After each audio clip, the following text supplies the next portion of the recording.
پارہ نمبر 28 سورۃ المجادلہ۔ مجادلہ کا معنی ہوتا ہے جدل، جدال، بحث۔ چونکہ اس میں لفظ ہے قد سمع اللہ قول التی تجادلک، مجادلہ کرنا، اسی لیے سورت کا نام ہی سورۃ المجادلہ ہے۔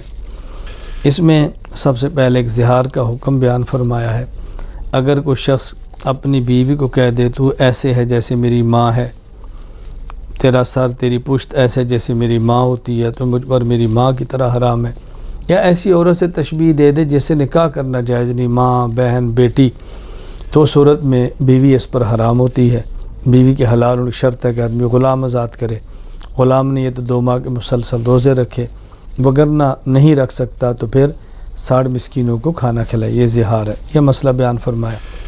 آگے پھر ایک ادب بیان فرمایا کہ مجالس کے آداب میں سے کوئی شخص آئے تو جگہ دے دے، وسعت پیدا کرے۔ کوئی سلام کہتا ہے تو اسے بہتر سلام اس کو کرے۔ پھر منافقین کا تذکرہ کیا کہ یہود و نصارہ سے دوستی رکھتے ہیں، تمہیں نہیں رکھنی چاہیے۔ پھر آگے بیان فرمایا کہ دیکھیں مومن کا کمال یہ ہے کہ وہ اللہ کے رسول کو اپنے آباء و اجداد، بیٹے، خاندان سب پہ ترجیح دیتا ہے۔ یہ صحابہ کا وصف تھا بنیادی۔ اللہ نے ان کو رضی اللہ عنہم ورضوا عنہ کا خطاب دیا ہے، اور صحابہ کرام کو اللہ نے اولئک حزب اللہ اپنا لشکر قرار دیا ہے اس صورت مبارکہ میں۔ سورۃ الحشر، اس صورت میں لأول الحشر لفظ ہے۔ الحشر کا معنی ہوتا ہے جمع کرنا، چونکہ یہاں بنی نذیر کو جمع کر کے سب کو نکال دیا، اس لیے صورت کا نام ہی سورۃ الحشر ہے۔ یہود مدینہ کے انجام بد کا ذکر ہے، ان کو اپنی عادات قبیحہ، بدعہدی، وعدے کو توڑنا، اس کی سزائیں ملی ہیں کہ ان کو مدینہ منورہ چھوڑ کے جانا پڑا۔ حضرت عمر رضی اللہ تعالیٰ عنہ باقاعدہ حکم جاری کر کے ان کو جزیرہ عرب سے نکالنے کا فیصلہ کر دیا۔ ایک مال وہ ہے میدان جنگ میں جو جہاد کے بعد حاصل ہو، مال غنیمت، بغیر لڑائی کے حاصل ہو، مال فے۔ اللہ نے دونوں کا یہاں پہ ذکر فرمایا ہے۔ اس صورت کے اندر اللہ تعالیٰ نے قرآن کریم کے بارے فرمایا لو انزلنا ھذا القرآن علی جبل، کہ اللہ تعالیٰ نے قرآن کریم اگر پہاڑ کو نازل فرماتے ریزہ ریزہ ہوتا۔ اللہ کا کرم ہے، پیغمبر پاک صلی اللہ علیہ وسلم کے سینے پر نازل فرمایا، پھر پیغمبر پاک کے سینے مبارک سے آپ کی زبان اقدس سے باہر نکلا ہے، اور امت نے اس قرآن کریم کو اٹھا لیا ہے۔ کچھ اسماء کا ذکر کیا، اسماء حسنہ، فرمایا کہ اللہ کے اسماء حسنہ سے اللہ تعالیٰ سے مانگا کرو، اللہ عطا فرماتے ہیں۔ اللہ ہی سے مانگیں، اسماء حسنہ کے ساتھ مانگیں، اللہ تعالیٰ عطا فرماتے ہیں۔ سورۃ الممتحنہ، اللہ اکبر۔ یہ صورت ایک خاص واقعہ حاتم بن ابی بلتہ کا مشہور واقعہ ہے، وہاں پر نازل ہوئی ہے۔ اس میں بات یہ سمجھائی گئی ہے کفار کو دوست مت بناؤ۔ ابراہیم علیہ السلام کی مثال سمجھائی، والد کافر تھا، والد کو چھوڑا، اللہ کو نہیں چھوڑا۔ تم بھی اس نقش قدم پر چلو کہ اگر والدین مشرک و شرک کی بات کریں تو والدین کو چھوڑ دو، مگر اللہ کی ذات کبھی نہ چھوڑنا۔ اللہ تعالیٰ نے آگے حکم دیا کہ اللہ تعالیٰ عسى الله أن يجعل بينكم وبين الذين عادوا منهم مودة، ایک وقت آئے گا اللہ تعالیٰ ان دشمنوں کلمے کی توفیق دے گا اور تمہیں محبت کی نعمت عطا فرمائے گا۔ اس صورت کے آخر میں خواتین کے لیے بیعت کا مسئلہ بیان فرمایا ہے کہ خواتین صحابیات اگر آپ کے پاس آئیں اور بیعت کرنا چاہیں تو آپ بیعت فرما لیں، لیکن 6 چیزوں کا ان سے عہد لے لیں۔ نمبر 1 شرک نہیں کریں گی، نمبر 2 چوری نہیں کریں گی، نمبر 3 زنا نہیں کریں گی، نمبر 4 بہتان نہیں باندھیں گی، نمبر 5 قتل نہیں کریں گی، نمبر 6 آپ کی ہر بات مانیں گی اور نافرمانی نہیں کریں گی۔ جب ان 6 چیزوں کا عہد کر لیں تو آپ ان کے بیعت بھی کریں، ان کے لیے اللہ تعالیٰ سے معافی بھی مانگیں۔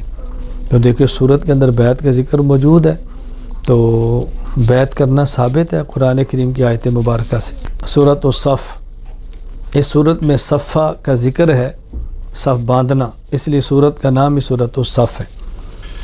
اس صورت میں جہاد اور قتال کی ترغیب دی گئی ہے، مومن کی شان بیان کی گئی ہے کہ اللہ تعالیٰ مومن سے محبت کرتا ہے، جو مومن اللہ تعالیٰ کے راستے میں سیسا پلائی دیوار بن کے قتال اور جہاد کرتا ہے۔ پھر اس میں سمجھایا گیا ہے کہ جہاد ایک ایسی تجارت ہے جس میں نقصان نہیں ہے، اور یہ سمجھایا گیا کہ جہاد پر اللہ تعالیٰ اپنی رضا دیتے ہیں، جنت دیتے ہیں، اللہ تعالیٰ فتوحات عطا فرماتے ہیں۔ اسلام میں جہاد کی بڑی شان ہے۔ سورۃ الجمعہ، چونکہ اس صورت میں جمعے کا ذکر ہے، اذا نودی للصلاۃ من یوم الجمعہ، اس لیے صورت کا نام ہی صورت الجمعہ ہے۔ یہاں اللہ تعالیٰ کی حمد و ثنا بیان فرمانے کے بعد پیغمبر کی آمد کے 4 بنیادی مقاصد بیان کیے گئے ہیں۔ نمبر 1، پیغمبر قرآن کریم پڑھتے ہیں، پڑھاتے ہیں، سمجھاتے ہیں۔ نمبر 2، قرآن کریم کا مطلب اور تفسیر بتاتے ہیں۔ نمبر 3، دلوں کی اصلاح کرتے ہیں، تزکیہ کرتے ہیں۔ نمبر 4، سنت اور حکمت کی تعلیم دیتے ہیں۔ پھر اس میں بتایا کہ پیغمبر، پھر صحابہ، پھر اس کے بعد آخرین منہم، یہ بعد والے لوگ، مجتہدین بطور خاص، اور اس کے بعد پھر وہ لوگ کہ جو ان تینوں میں سے کسی قسم میں نہیں اور منکر ہیں، ان کی مثال و یہود کی طرح جن کے پاس کتابیں ہیں اور گدھے کی طرح ہے کہ کتابیں لادی ہے لیکن گدھا اس سے فائدہ نہیں حاصل کر سکتا۔ اسی طرح کہ جو مخالف انبیاء کے، صحابہ کے اور مجتہدین کے، وہ ایک گدھے کی طرح ہیں جن پر کتابیں لادی ہیں مگر اس سے فائدہ حاصل نہیں کرتا۔ آخر فرمایا کہ یہود اگر خود کو سچا سمجھتے ہیں تو موت مانگے، کبھی بھی نہیں مانگیں گے۔ چیلنج کر کے دیکھ لو، ان کو پتہ ہے کہ ہم کیا کرتوت کرتے ہیں اور ہمارا حشر کیا ہونا ہے۔ آگے نماز جمعہ کے بارے میں مسئلہ سمجھایا کہ جب جمعے کی پہلی اذان ہو جائے تو جمعے کی تیاری کے علاوہ کوئی عمل کرنا جائز نہیں ہے۔ جہاں پہ جمعہ فرض ہے وہاں جمعے کی تیاری ہی کرنی چاہیے۔ ہاں، جمعے کی نماز سے فارغ ہونے کے بعد پھر تجارت کریں، جمعے کے دن بھی کریں تو کوئی حرج نہیں ہے۔ اللہ تعالیٰ بہترین رزق دینے والے ہیں، لہذا شریعت کے مطابق رزق کی تلاش کرنی چاہیے۔ سورۃ المنافقون، چونکہ اذا جاءک المنافقون، لفظ منافقون کا ذکر ہے تو سورت کا نام سورۃ المنافقون ہے۔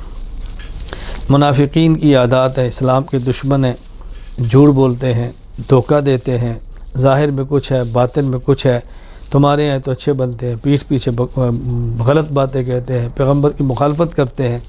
مسلمانوں کو بیدار کیا کہ تم ان کی طرح غفلت کے اندر مت پڑنا، مومن بن کے جیو، بیدار بن کے جیو، ہوشیار رہ کے جیو اور غفلت کے اندر خود کو مت رکھو۔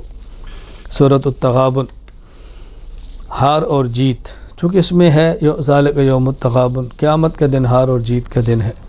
مسلمان جیت جائیں گے، کفار ہار جائیں گے، اس لیے سورت کا نام سورۃ التغابن ہے۔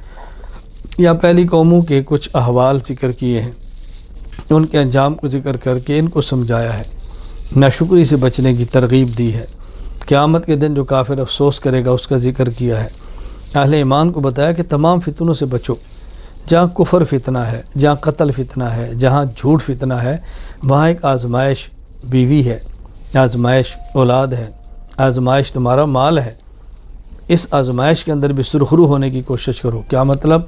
مال شریعت کے مطابق خرچ کرو، اولاد کی شریعت کے مطابق تربیت کرو، بیوی کے حقوق شریعت کے مطابق دو، ان کی محبت میں شریعت سے تجاوز مت کرو۔ سورۃ الطلاق، اللہ تعالیٰ نے اس صورت میں طلاق کے بہت سارے مسائل بیان فرمائے، طلاق کے احکام بیان فرمائے، رجوع کرنے کی بات کی ہے اور عدت کی بات کی ہے، پھر تقوی کی بات کی ہے کہ تقوی کا اختیار کریں۔ اللہ تعالیٰ آسانی کا راستہ پیدا فرما دیتے ہیں، اللہ تعالیٰ بے گمان رزق عطا فرما دیتے ہیں، اللہ تعالیٰ اپنے کرم سے مشکل میں آسانیاں پیدا فرما دیتے ہیں۔ یہ ساری نعمتیں اللہ پاک نے سورۃ الطلاق کے اندر ذکر فرمائی ہیں اور ہمیں سمجھایا ہے کہ اس کا خیال کرو۔ نکاح کرنے کے بعد آخر دم تک کوشش کریں طلاق نہ ہو، لیکن اگر اس کے علاوہ کوئی صورت نہ ہو اور اکٹھے رہنے میں مزید مشکلات، تکالیف اور شریعت کی مخالفت ہو تو الگ ہو جانا چاہیے۔ سورۃ التحریم، کیونکہ سورت کا آغاز یہ سے یا ایھا النبی لم تحرم، حرم یحرم تحریم، حرام کرنا، تو سورت کا نام ہی سورۃ التحریم ہے۔ حضور اکرم صلی اللہ علیہ وسلم نے قسم اٹھائی تھی میں شہد کا استعمال نہیں کروں گا، اللہ نے فرمایا تو حلال چیز ہے، آپ یہ قسم کیوں اٹھاتے ہیں؟ آپ قسم کو چھوڑیں، ختم کریں اور قسم توڑ دیں اور آپ حلال چیز کو استعمال فرمائیں۔ اللہ تعالیٰ نے ازواج مطہرات کو بھی فرمایا کہ تمہیں بھی پیغمبر کا بہت زیادہ خیال کرنا چاہیے۔ مومنین کو جہنم سے بچنے اور توبہ کرنے کی ترغیب دی ہے۔ بات کو سمجھانے کے لیے ایک خاتون جنت حضرت مریم کا ذکر کیا ہے، خاتون جنت فرعون کی بیوی آسیہ کا ذکر کیا ہے، اور خاتون جہنم لوط علیہ السلام کی بیوی نوح علیہ السلام کی بیوی کا ذکر کیا ہے۔ اور ہمیں یہ بات سمجھائی ہے کہ خواتین کو بطور خاص چاہیے خواتین جنت کی پیروی کریں، خواتین جہنم کے اعمال سے بچیں۔ اللہ تعالی ہم سب کو جنت عطا فرمائے، جہنم سے محفوظ رکھے۔